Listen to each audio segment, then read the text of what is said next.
Hey, it's Peter here. Sorry about the late upload. My internet got cut.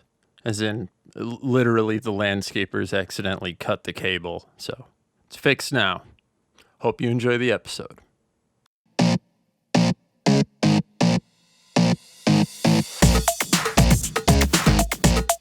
The season changes. I wanted to point this out, and this is something we discussed a few weeks ago regarding wasp traps. Oh boy, what's up with the Okay. wasps? All right, so we got rid of those wasps underneath that deck area, and I told you how I went to the hardware store and bought some wasp traps. Yeah. Specifically, I bought one yellow jacket trap and then one of the wasp and hornet and yellow jacket traps. Yeah. And I caught a lot of yellow jackets over the past couple of weeks. Nice. But I think your theory is true in that it literally just calls more wasps to your property. Yeah, you end up with you killed a bunch, but the net amount of wasps has gone up. Exactly. It's so weird. And the way that this theory turns out to be true is I got completely dive bombed by a yellow jacket when I was taking the puppy out. Did you get stung?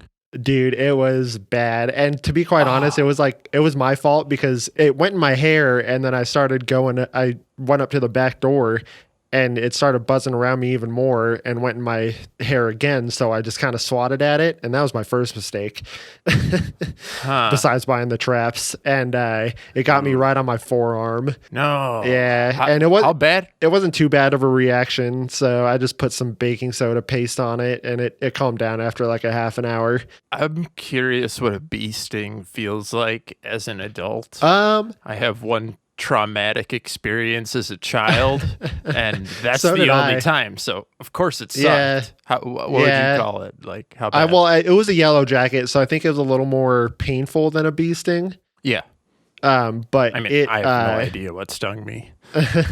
It only got me once and not multiple times, so I'm thankful for that. And That's good. I killed it. Nice. So, Oh, yeah. but enemy and slain. this kind of expands upon it. Yeah, the enemy was slain, but then my wife took the puppy out just an hour later and she got dive bombed by a yellow jacket and she got chased back into the house because the pheromones from the one I killed was right by the door. Oh, no. So, but she did not get stung, which was That's great. good. So that's real. I've heard mixed things about that. First of all, I was going to say my mom and I have gone to great lengths to try and dissect the differences between wasps and yellow jackets and all the different stinging creatures, and it's not entirely clear to me still. I was never sure if that theory about like the scent of dead wasps alerts more wasps. I had been told that's a myth, but maybe it's true for yellow jackets. Hence It could the be confusion, But yeah, there's so many different species out there. We actually have fuck them all. the cicadas are out here right now. Oh, jeez. So we have some cicada killer wasps, and they have nests similar to anthills. What?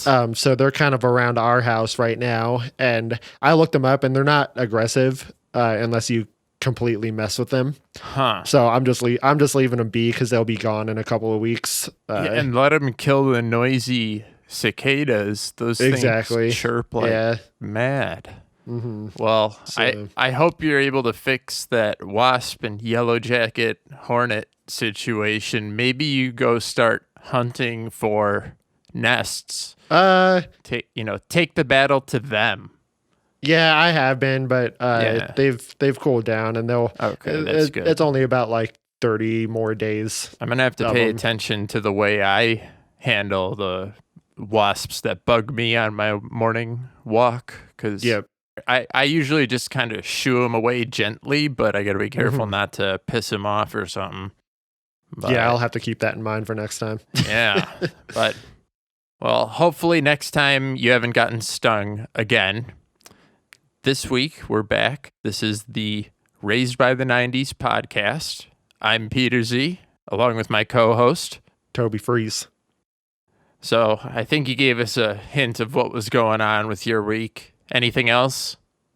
No, that was kind of the highlight. For sure, for sure. Yeah, not too much going on this week. Staying busy, and I did get out those heavy metal EMG pickups and throw down Okay. some metal riffs. And unfortunately, if I was going for like the Doom Eternal soundtrack, it more ended up like the original Doom soundtrack. Gotcha. So not quite the level of heaviness I was hoping for, but we'll get there. We'll get Okay. there. Well, those pickups are hot, hot, hot. Oh, So yeah. I got the Fishman Fluence Ooh, active ones in mine, so huh. I like That's them. pretty sweet. I'm gonna have to check those out because I've heard of that brand, but I'm not familiar with. Yeah, that they're type. kind of like they're comparable to the EMGs, but Yeah. they're not the same like growl almost. Yeah, a little bit different, which is kind of cool. Which well, enough about guitars. Let's get to our real topic of today, which is a fantastic one. hmm We're gonna have a lot of fun talking about this. The 1999 film 10 Things I Hate About You. Toby, what was your first general thoughts? The first general thoughts is the movie still holds up very well Oh, and yeah, compared to when it first came out. incredibly well. I mean, that culture's gone, especially that late 90s Seattle culture. But Yeah. um, Well, yeah, we're going to talk a little bit about a couple things we might hate about today's culture, too. Because, it seems appropriate. 10 things I hate about you, 10 things I hate about today. it's way more than 10 for me. But Me too, but we'll focus on the movie and maybe we'll have a couple interjections and addendums where we discuss those things. So just remember, this podcast was not founded only out of nostalgia and reverence for the time we grew up in, but also our utter contempt for today. So yep. I hope you enjoy our cynicism and take it with a grain of salt. So anyways, my first thoughts were the same. It holds up. And you had mentioned in our pre-show that you thought it was just never over the line and just like right at the level of where it needs to be, never too raunchy. And I saw someone describe it as pitch perfect. And I think that's kind of what you were trying to say too. It's like it just every bit of humor works, it seems. Yeah. And that's a very apt review of the movie, especially when you're comparing it to all the other movies that came around that same time, i.e. American Pie and Can't Hardly Wait. I was going to ask, which were more, just obvious. Oh yeah, super raunchy, right? Yeah, exactly. It was very toned down. I haven't seen Can't Hardly Wait, but yeah, American Pie, you don't know why it's called that until yeah. So it definitely much different from that. I mean, part of it is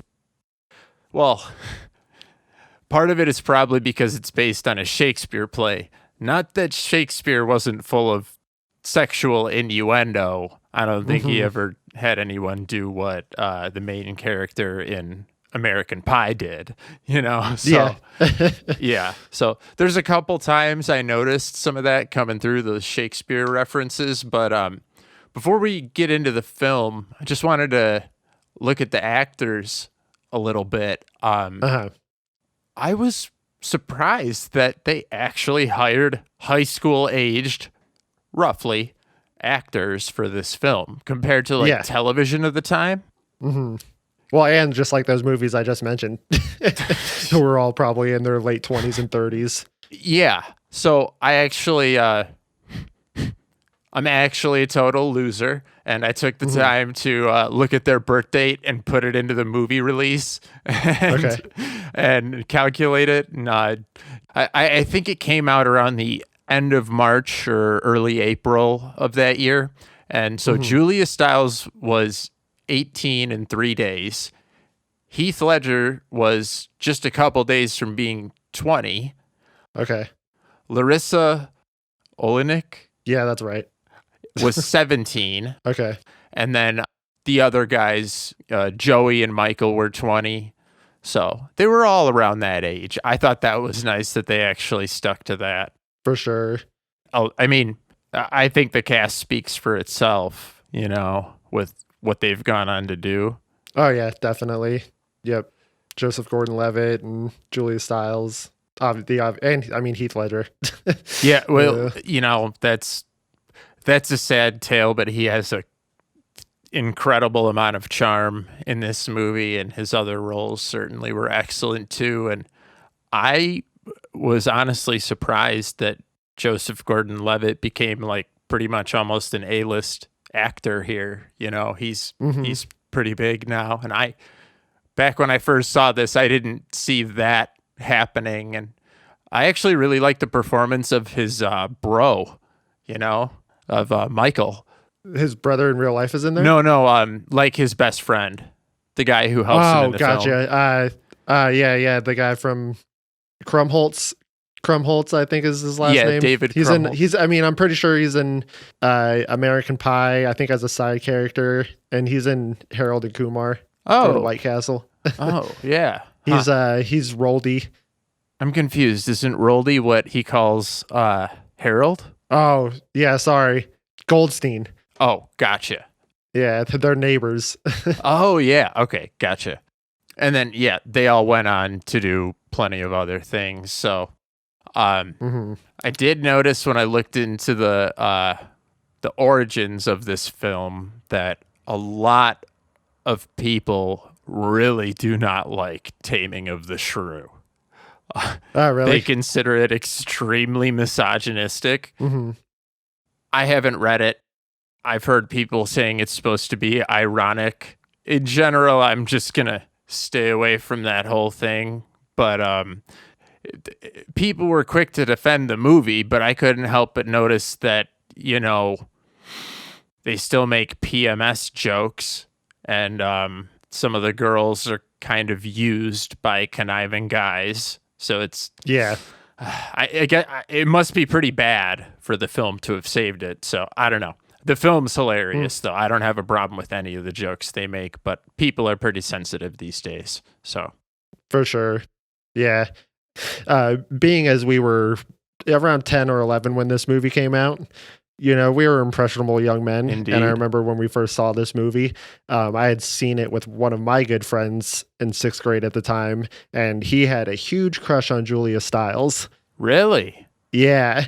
And that was the only reason why I watched the movie, because I was over at his house and we watched it. And he had older sisters my age, so they were in that whole... They would probably have acquired it and stuff. Exactly. Yeah, that makes sense. Okay. Yeah, but I was always a fan of Larissa. Yeah, of course. Especially because of Allison Mack.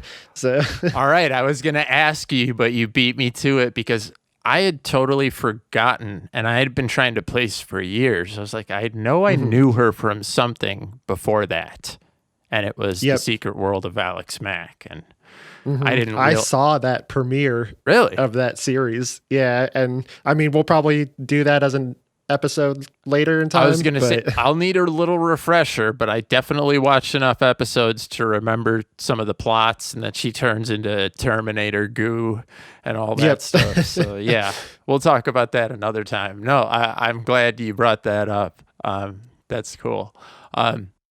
As for her, she also, I saw, had some parts. I didn't think she went on to do much else, but I was proven clearly wrong by her IMDb page. And I was surprised to see that I didn't recognize her in Mad Men, and apparently she's been in Hawaii Five-0, and I'm sure my dad would have been quick to tell me she was in Pretty Little Liars, 'cause I know he loves that show. So, yeah.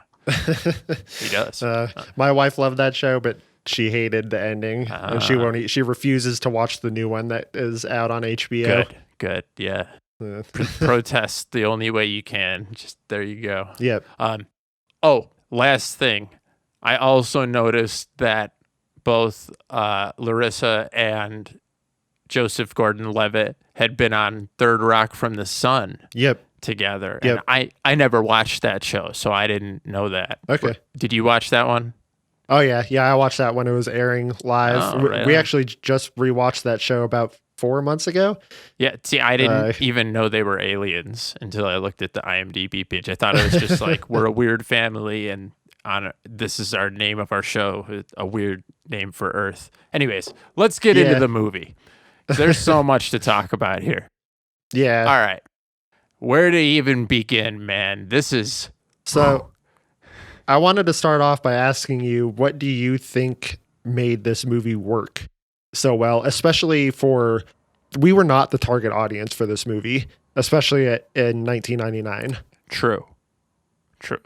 Well, So yeah, what made it work for me as a kid or just in general? just in general. Now, kid, doesn't matter. Okay. For one thing, I finally like this is probably pretty obvious, but just having watched it again recently, like I didn't really realize it's a bit of a bait and switch where you think Cameron and Bianca are the main couple, but you come far more attached, and the couple that really does the work, so to speak, is Kat and Patrick.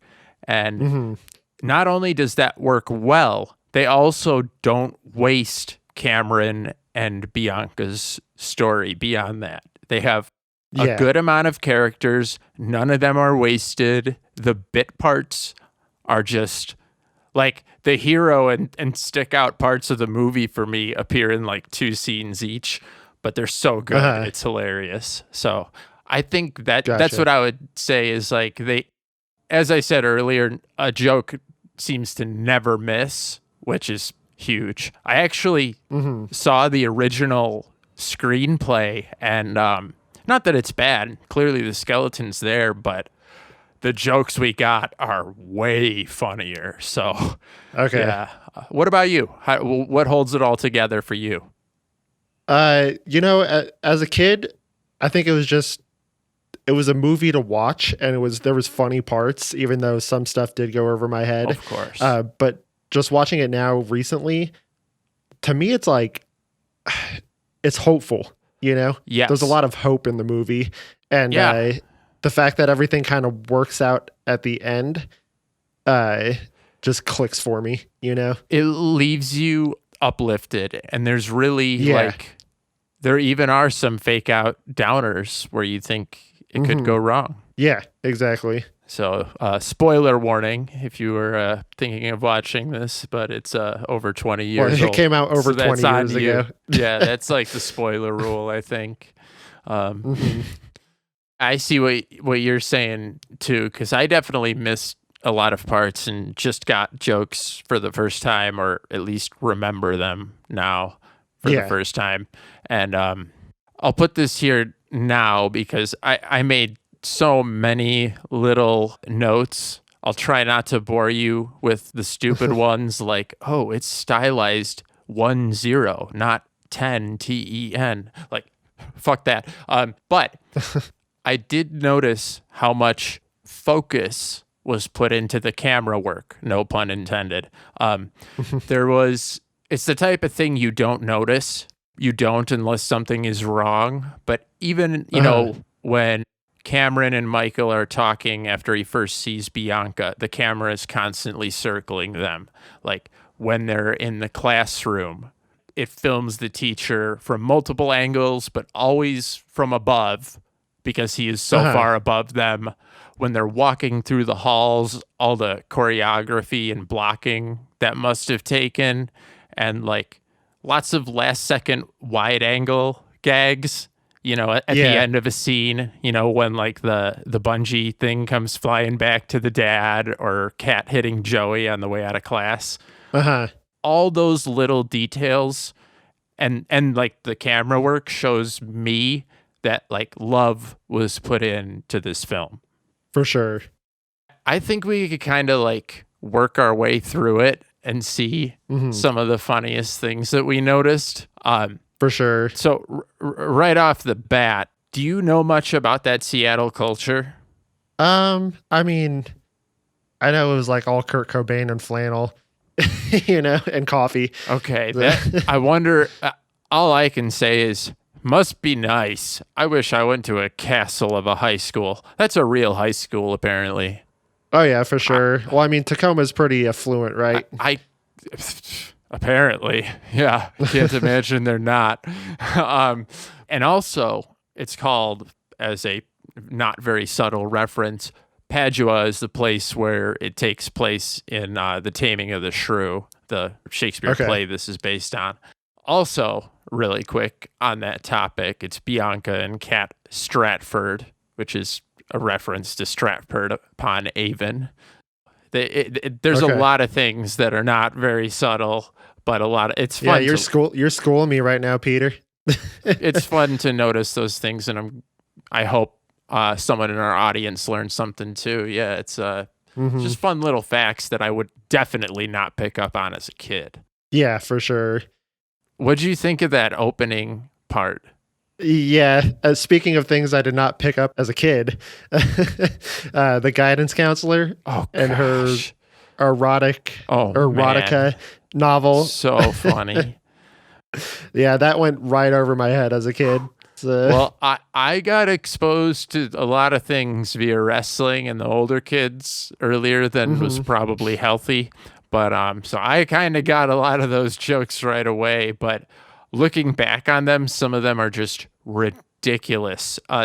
Miss Perky, I think her name is, Yeah. which is hilarious too.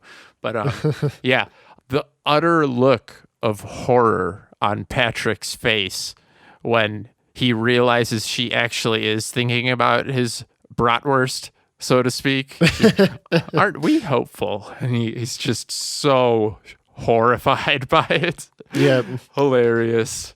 And yeah, her interaction with Kat too. Oh yeah. Super funny. I never went to a guidance counselor in school. Never really sure of that dynamic there. Oh, you had a choice? Uh Wow. no, I just didn't go. We had to, or you got in like big trouble. Like it was required Really? for them to tell you where you should plan to go to college, which will have no impact on your real planning, at least in my experience.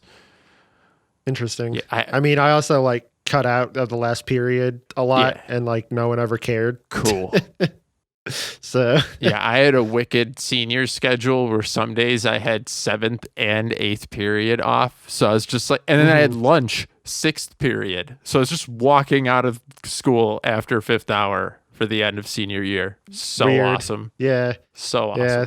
High school is weird, man. And It's bizarre. that's what I wanted to bring up because we started high school in 2003, right? So, Yeah, I was class of '08. Are you '07 then? yeah, so I was '07.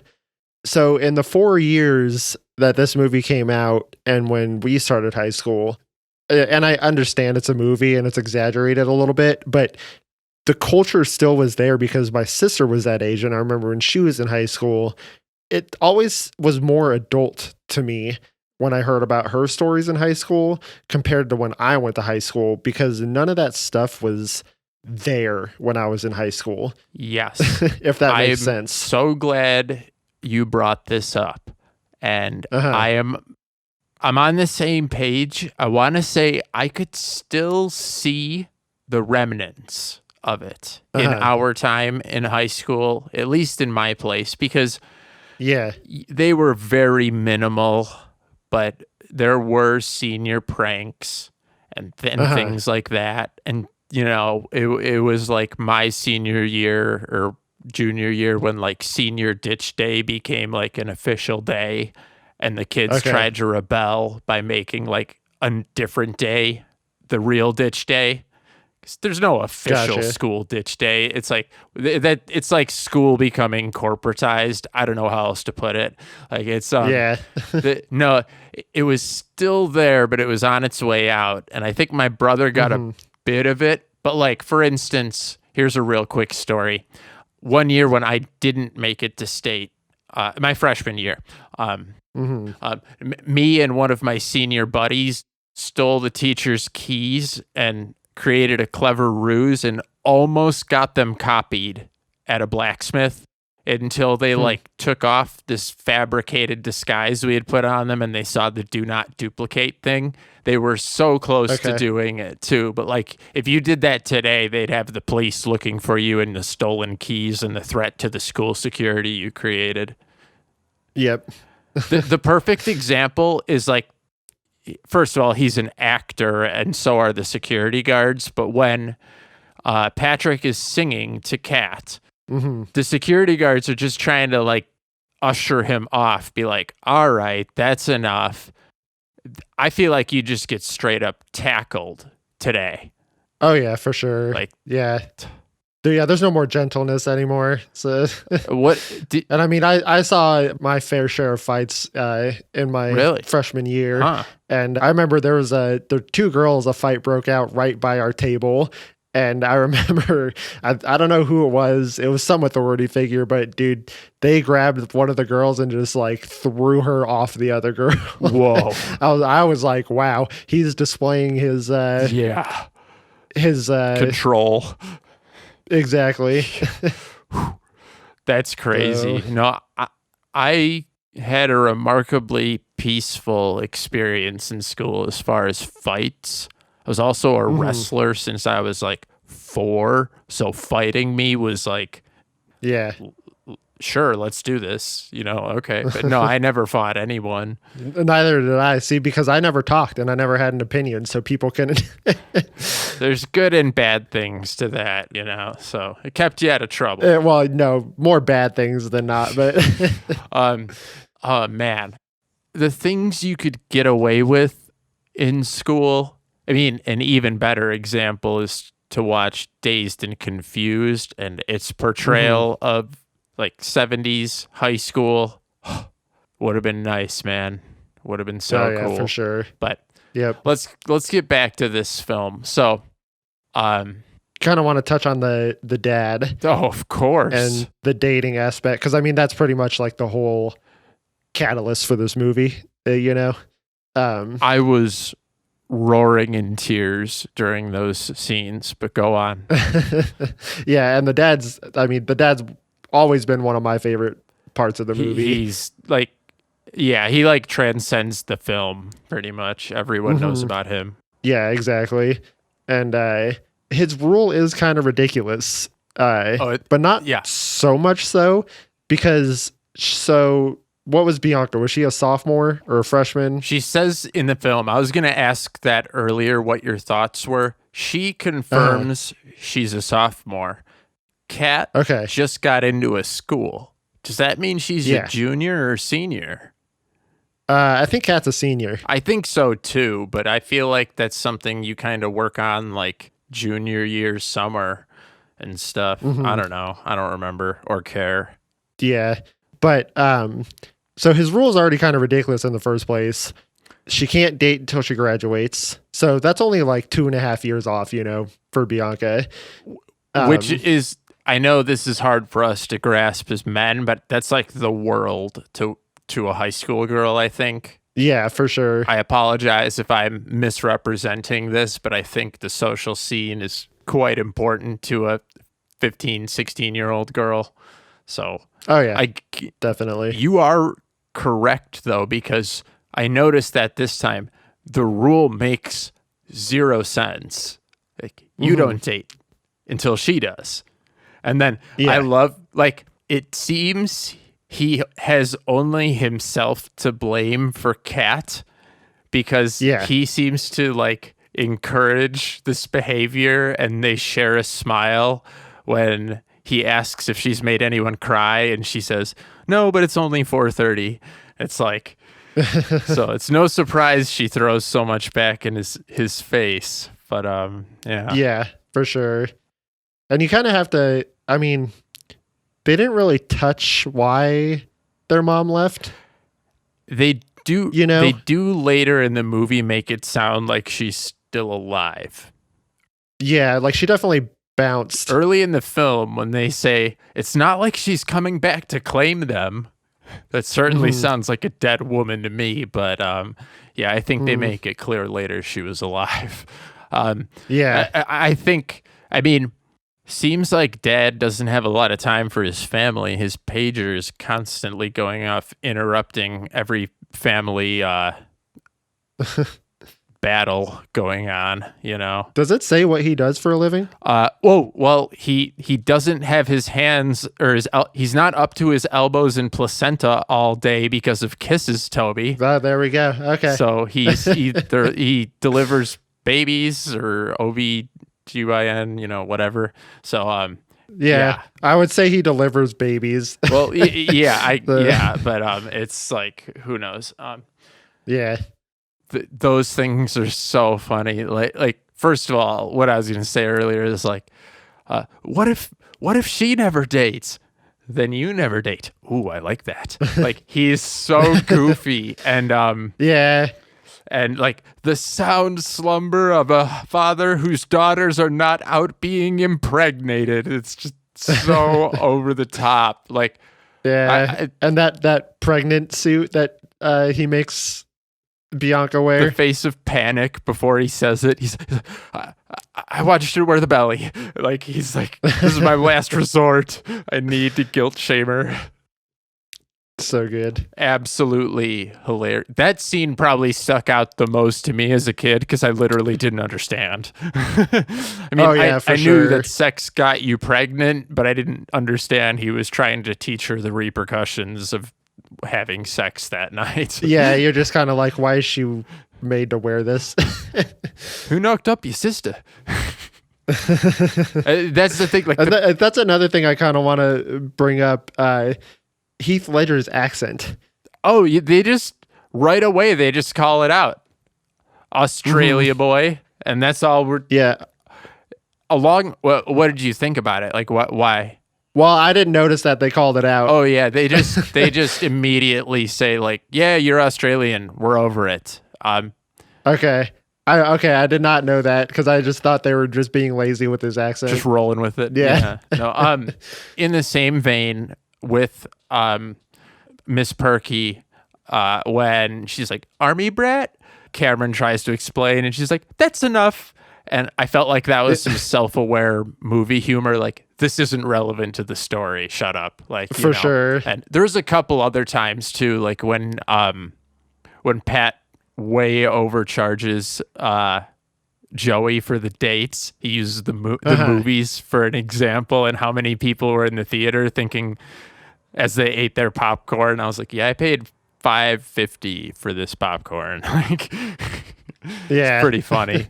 I always like when movies do that. Mm-hmm.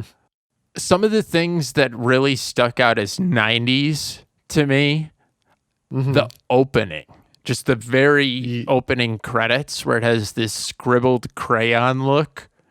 Yeah. And not only that, I had forgotten the opening song is 1 Week by the Bare Naked Ladies. Yep. That's quintessential, like top of the charts in 90s right there. Oh, everyone's got to know that song. Like it's so if you haven't heard it, like you probably have and you just don't know it. It's plus I feel like it's a tiny bit relevant to our last episode because like it's basically got rap in it. He talks so fast. Yeah, for sure. And there's a shout out to Sailor Moon I had never noticed, which is fucking awesome. Sailor Moon rules. DBZ stands get owned by the moon. Just kidding. No, I don't even watch those, but I would agree with you. I like Sailor Moon better than DBZ. You can watch buffed up dudes all you want. I was watching, while I was 11, I was watching high school girls in skirts do magical stuff. So, you do you, though. I noticed a goofy thing at the beginning of the film, and I wanted your take on it. Mm-hmm. So later we know that Joey and Kat did the dirty. Yeah. They had sexual intercourse. They boned. No, I was trying to think of the one that has something tango. They bang. And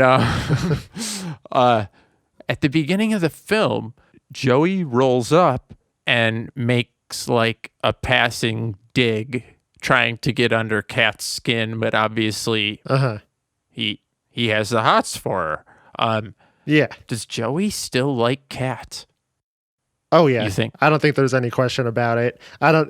He knows he probably won't pursue it, but he probably, and this is probably within his personality, he probably can't let it go.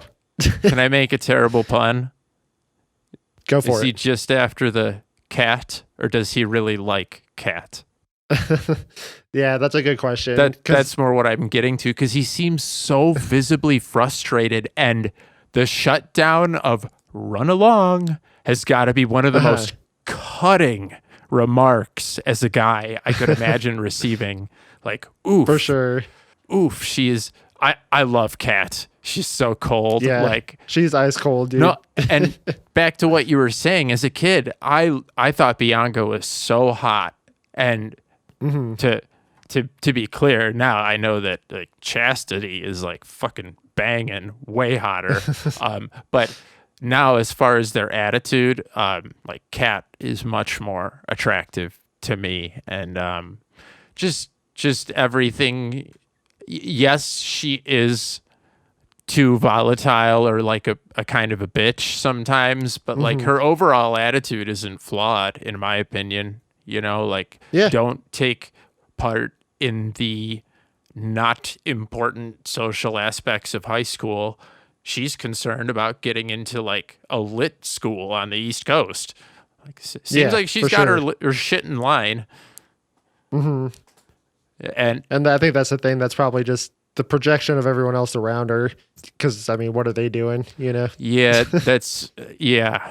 yeah, you're right. No, everyone's caught up in that thing, but it's a high school film, so that's kind of expected. Like, I would be lying if I said I wasn't caught up in a bunch of high school nonsense. Like, Yeah. man, speaking of Joey, I think he's hilarious, and I just wanted to point out, as a 90s reference, I'm sure they still have him, but it takes me back when he's drawing the lady's breasts on the tray. He's using a Mr. Sniff marker. Okay. Do you remember those? Yeah. Yeah, man, took me back. I was like, oh, I hated the black one. Having that drawn on my face would suck. Much less a penis. But yeah, and I can go ahead. I can say that I've never had one of those drawn on my face. I don't think I've had a wiener drawn on my face. I definitely fell asleep with my shoes on once at the frat house, but I got my revenge. So yeah. no worries. I'm pretty sure I got my Diablo 2 character name Eat Me from this film, because they use it as an insult multiple times, and Kat calls him Joey Eat Me Donner, and I found that insult hilarious. So Oh yeah, that's pretty great. sure that's why I used it. Even though I don't think Kat is like the hottest, I can't believe the dudes they try and convince to date her. None of them are even close to her level. Yeah. It's pretty ridiculous. And that scene was pretty funny. Yeah, it was funny, but that's the thing I took away from it. And the song playing I thought was kind of cool, which is "Get 'Em Out of Here" by Sprung Monkey. Just throwing it out there. Check it out. But yeah, Kat like seems to work hard and is jaded, but Yeah. kind of wise. And it almost goes back to like Bianca begs her to let her do this, but like is Kat trying to protect her the whole time?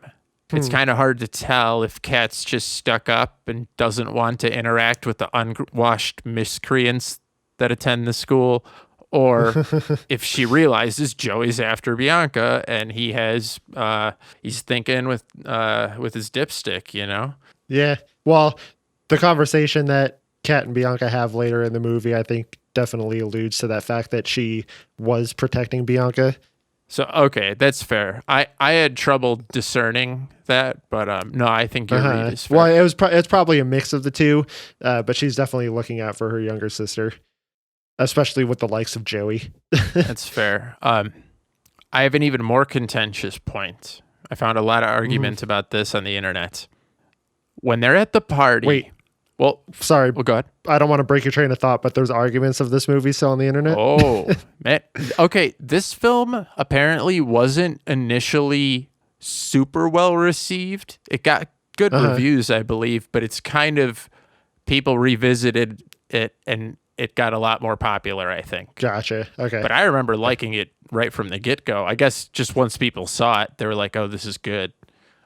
Yeah. So we'll talk about the party a little bit, and then I'll get to the more contentious scene. So Okay. I do love. I personally never went to any party like that in high school. No. College parties, we had parties way bigger than that. So, but high school, no. Yo, pop open the Discord, check out that first GIF. That girl can swing her hips at the party, man. Oh yeah, for sure. I love. She was just a background actor. Yeah. When the DJ was setting up, and I love the music they play. They're playing this weird ass music for a party until finally, when Kat does her table dance and they play Hypnotize, I'm like, okay, this makes sense for Yeah. high school party of this time period. So some of it is like funk music. That's even what the subtitle said. I was like, what is this? I wouldn't party to this. But I enjoyed the party scene, and again, a shout out to the camera work when they throw the invitations down the hallway. I remembered that scene for years, and I had to see this movie again, like not this time, years ago, and be like, oh yeah, that's from this film. I thought it was like a far more sophisticated film where it's like a political brochure or something. It's like, no, it's party invitations. For sure. I wonder if that's a callback to anything. Like a homage. You're probably almost. right. It really looks specific enough to be like a famous filmmaker signature shot that they copied. Yeah. Yeah. No. What else about the party? Did you notice anything crazy at the party? I really enjoy that scene, just in general. No, I remember that scene being the most that stuck out to me when I watched it when I was a kid. Yeah. Only because of Julia Stiles just great dancing and the party, which is probably what led to her Save the Last Dance role. Oh, good point. Good point. And that's what I was getting to as well. After she does her nice routine on the table, Pat takes her away, and he's afraid she has a concussion. They're about to kiss, and this is the contentious part. And he pulls away at the last second. Now, what did you think as a kid about that scene? What was Patrick thinking that caused him to not go through with the kiss? Kat has just made herself extremely vulnerable and is rejected, and the consequences are clear. So what causes Pat to do that? Are we talking about when I was a kid thinking? What did you of that? What did you take away the first time you saw it? Yeah, I thought it was because she puked. I also had that in my mind too. Yeah, no, that was one thing. I also thought as a kid, it had nothing to do with consent that she's drunk. I thought he knew she's drunk. This doesn't represent her real feelings. What did you think about it today? Today, now that you bring that up, I was gonna really laugh if you said, "Oh, she just puked." Yeah, no. Now that you bring it up, I'm a little bit conflicted because I did think that it was about consent. I think there's a third option actually, and that's what we're really supposed to take away. Go for it. I think Patrick actually is starting to realize he likes her, and he's conflicted by the fact that he's being paid to do this. And that seems to be what the debate is too. People are like, no, I think that makes the most sense. And of course, when I thought about it out of context before I rewatched it, I thought, oh yeah, it's consent. Like that's the obvious thing nowadays. But after rewatching and considering the context and his facial expressions, which are definitely on point, this film, that's kind of what I thought. And but also my interpretation as a kid feels legit too. Like, who wants validation from the drunk girl? I want to know that you truly wanted to kiss me, not that you were wasted and uninhibited. For sure. So, anyways, that I thought that was an important part to touch on. Like I said, it goes on to be a bit of a bait and switch, and they focus a lot more on Kat and Patrick. And Yeah. First of all, I love Cats. I legitimately enjoy Cat's Angry Girl rock. Even as a little kid, I saw the subversion coming when they have like the finger picked guitar, like sunshine makes me happy, like it should. And then it busts into like heavy Angry Girl punk rock. Yeah. I like that. And I like that's how they chose to represent Cat. And I just like her attitude in general. I think it was Banksy or someone who had the sentiment that like any public place that allows free advertising, you are freely allowed to tear it down. Cat's just tearing down the prom signs. Good on her. Yeah. I'm gonna hazard a guess that did you didn't go to prom, did you, Toby? No, I wasn't in high school at that time. I didn't even have the opportunity to go. Oh, gotcha. That was by choice, though. Fair enough. No. Yeah, no, you didn't miss much. If it wasn't for my like extremely nice, super sweetheart date senior year, also drop dead gorgeous, that doesn't hurt, but mostly she was just super nice. That made the night for me. Junior year, I was just trying to like not fuck it up with my girlfriend, and it was all just pressure, waiting in line, getting all the stuff you need, tickets, blah, blah, blah. And not to mention wearing a tux. Yeah. I guess this is the time to bring it up. I said we were going to inject some cynicism, so prepare yourself for some salt.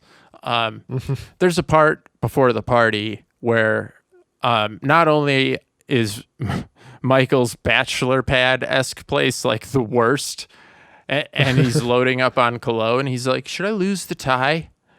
Guys, always lose the tie. Just please.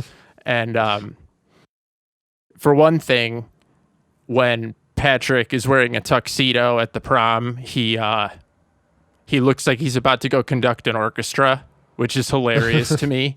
Compared to, like, I'm sure if you asked a lot of women, they think he's really hot in this movie, but probably when he's wearing like a tank top and jeans. So just think about that before you, willingly put on the shackles of the establishment there with the tie. As your punk priest, I recommend you listen to Fat Lip 5 times and then break a beer bottle. You'll feel a lot better afterwards. So that's all. I hate suits. I didn't learn how to tie a tie until my wedding. That's impressive and awesome. I have a printout that I laminated and I used that shit. No, I think you told me once that you like had worn a tie like once before that, or maybe not at all. Nope, I never wore a tie. No one ever taught me how to tie a tie. I never worn one before. And the only reason I had a tie with my suit is because I went for the Reservoir Dogs look. Nice. With the black suit and the skinny tie.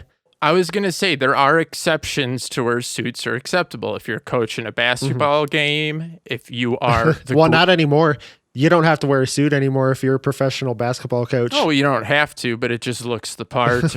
or for example... Well, you had to before. I think they had a dress code. Wow, didn't know that. So. But no, or politicians or... Yeah.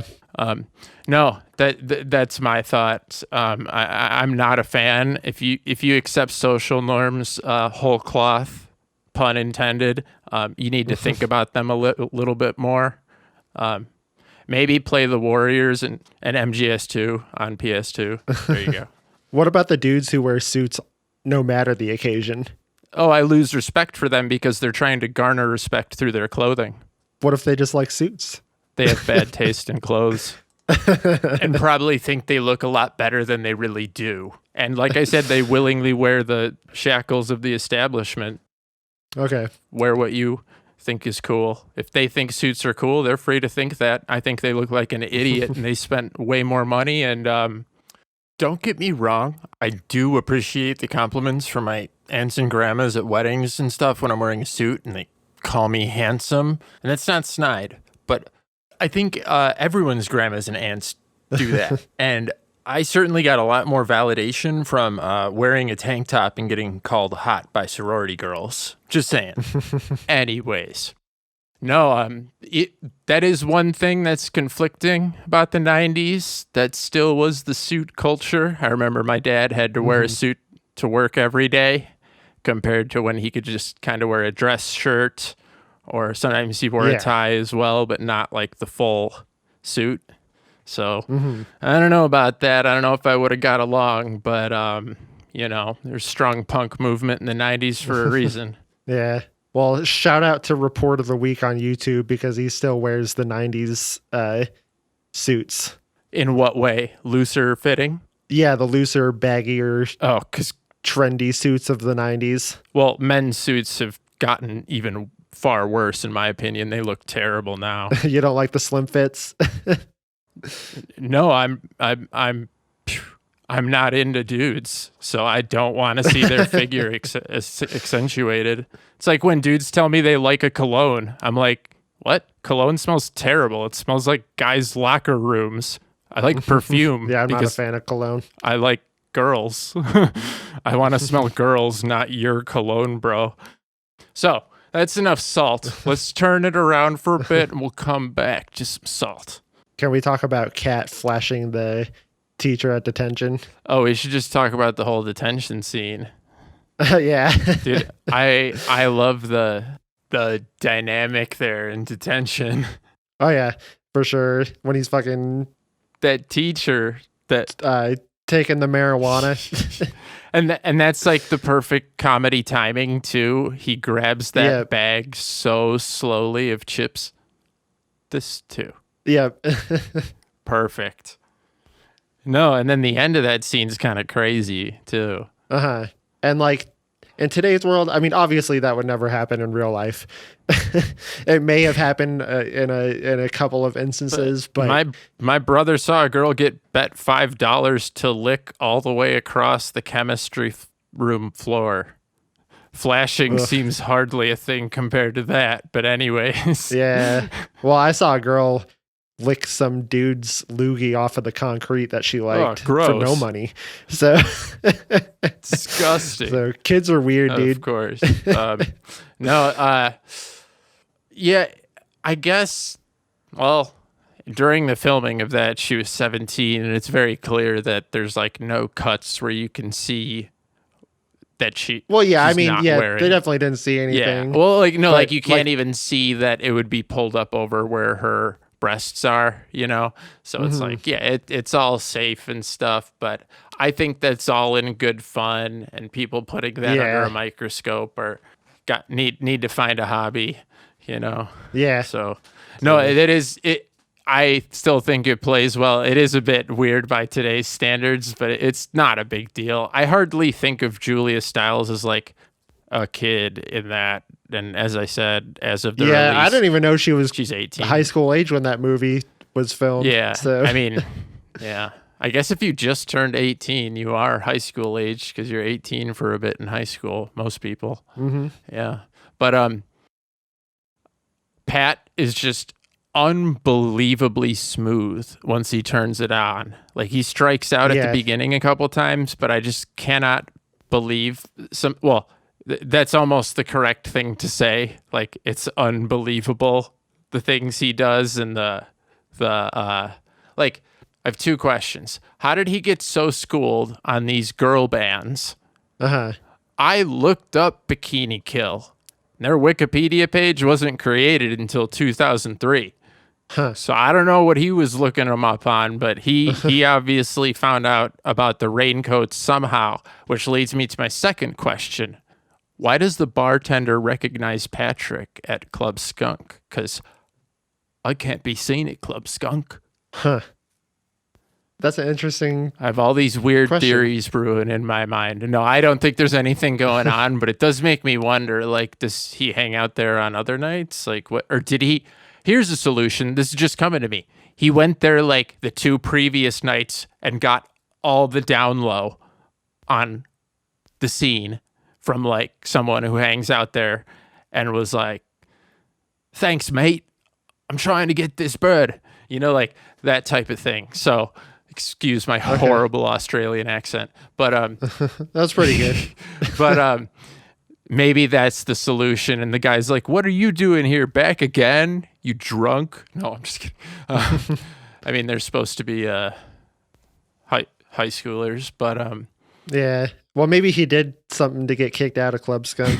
yeah, I can't be seen at Club Skunk, dude. Yeah. Maybe he had to bribe someone with Joey's money, you know? Here, I'm gonna send you a picture over Discord here. I can think of like lots of good reasons. I can't find it. Yeah, there's one shot where all of the girls at Club Skunk are 10 out of 10 looking. I was like, dang, Okay. yeah. Well, how do they manage this, and how did Pat get in if I don't get it? Anyways, I just thought that was an interesting thing. I'd like to talk about the end of the movie a little bit, where Yeah. it climaxes. How does it really build up? Kat and Pat kind of have their falling out, or no, she questions his motives, but they still end up going to the prom. And then I kind of love how they portray that these girls just ran out and got prom dresses, and like it didn't take extensive planning. Yeah. And Bianca's prom dress is just the worst. So It really is. so bad. Meanwhile, Kat's is like simple with a shawl, very elegant and subdued. Looks great. Man, maybe this is the time to bring that up before we get to the end of the film. Pop open that second spoiler there. Okay. And see if you notice a trend going on with the movie here. Okay, I'm looking. Is it her red outfits? And Butterflies? well, you had it from the get-go. There's a whole red and blue theme going on with Kat and Bianca. Reverse, though. Bianca is almost always portrayed in red, which is interesting because when I think of red, I think of the fiery character, which is certainly Kat. But she's portrayed in the blue, more cool, collected color a lot of the time, even all the way up to their prom dresses, where she has a blue one and Bianca's is red. And in the very first scene, I think the symbolism is pretty obvious. She's wearing white with red roses on it. They say virgin alert. She's meant to be pure, you know? So I thought that was interesting and also added to the subtle detail of the film. And the one time Kat is portrayed wearing red, she's opening up and trying to ask questions about Pat, and it leads to her slamming the door in his face. Gotcha. I don't know if that's reaching. The last little thing is Cameron's constantly wearing green, like he's green and doesn't know much, but he seems to figure stuff out pretty quick. I don't know. Yeah, there's the end of the film with the climax at the prom is wonderful, and like you said, how everything works out after that. Ska band at the prom. Don't know how I feel about that, but that's what you expect. That's what Kat says, a band that by definition sucks. I think they're a real band too, which is kind of an unintentional dig. I always thought it was Save Ferris. It is. Because of the red hair, but it's actually Letters to Cleo. Oh, wait, no. I'm sorry. Letters to Cleo was the band with the... Are they the ones on... blonde-haired girl. Save Ferris is the band with the redhead. So who's on... There's music from Letters to Cleo, or are they the band on the top at the end? No, the band at the top on the end is Save Ferris. Okay. Well, their cover is pretty good of I Want You to Want Me. I'm not much for covers, but that's a pretty good one. And again, just a shout out to the filmography. That helicopter shot is freaking sweet. And playing on top of that high school is just such an iconic shot. And the amount of work it must have taken. And did you happen to notice what guitar he bought her? No, was it the Fender? It was a Fender Strat. but Mhm. it looks suspiciously familiar to the rhythm guitars player and the band's guitar. It has. Do you think it was just kind of shoehorned in there at the last day of filming? Well, they probably did need a guitar, and they said, "Oh, Yeah. can we just use one of your guitars?" And it's like, it's obviously not a guitar from the shop. It has like pickup covers that like what Okay. Strat has covers over the poles, and Yeah. it's white with white tortoise shell, pretty recognizable. And I was like, huh. And you can't quite see where it would be in the final shot with the helicopter. And I was like, that's smart and funny. Yeah. Any other things you notice about it, man? No, but I just want to touch on the poem. Oh, yeah, good call. Which I mean is the Title of the title of film. the whole movie. Yeah. So, that poem always got me. Even when I was a kid, I didn't quite understand it, but just the way that Julia Stiles delivered it, Pretty powerful. and I wanted to point this out too. And it was definitely intentional. Halfway through the poem, she kind of messes up and fibs a little bit, which is what any nervous high schooler would do when giving a class presentation. And I thought it was great.